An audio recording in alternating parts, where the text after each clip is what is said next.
name's Troy Lee from Star Prairie, Wisconsin. The game plan is just to go and fish longer tomorrow. I was pretty worried about the barges going through the locks and not getting back.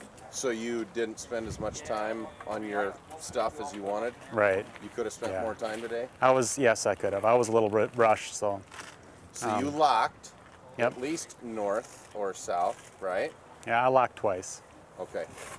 And then what's your plan for tomorrow? I mean, same thing? Same thing. Get up there and then be a little calmer. What's your total weight right now, do you know? 14.7, I think, something.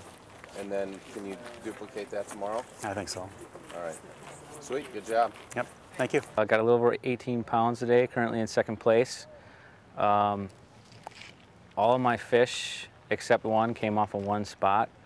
I think I think there's a lot of fish there. So if I can get in there tomorrow right away and catch them like I did today, I think I got a pretty good shot. I think there's more fish moving in there. So I kind of got everything riding on one area, and I got a couple of backup areas, but they're not as good if I need them to go get some fish. I'm hoping the weather's nasty, terrible tomorrow and makes it tough for everybody.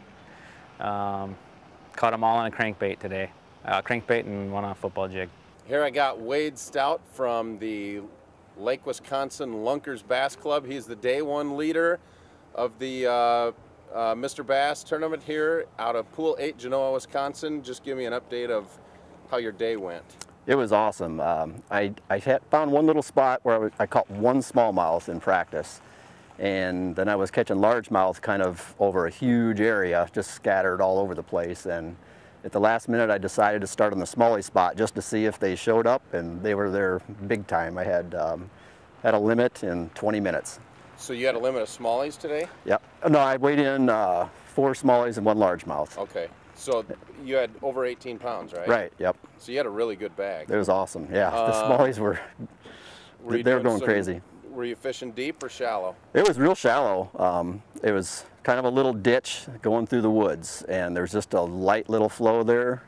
I started out throwing a Carolina rig, and they were hitting it hard and running and spitting it out. I couldn't hook them. So I picked up a little crankbait, and they started just eating it. And I would get them to the boat. They'd hit it the boat sometimes and spit it out, and I'd figure 8, and I think that's how I caught my big smallie. Are it was you like kidding? 4, 6, 8, I think it was.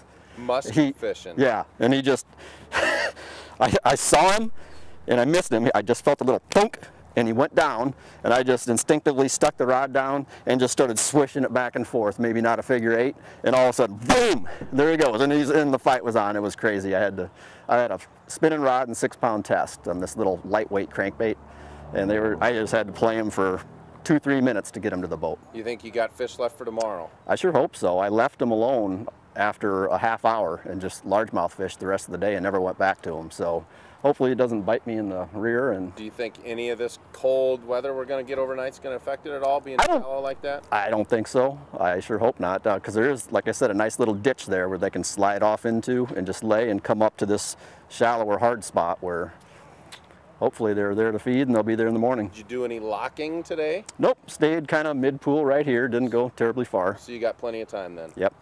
Good. Well, good job. Yeah, well, thank you. That's Wade Stout, leader of the day one Mr. Bass.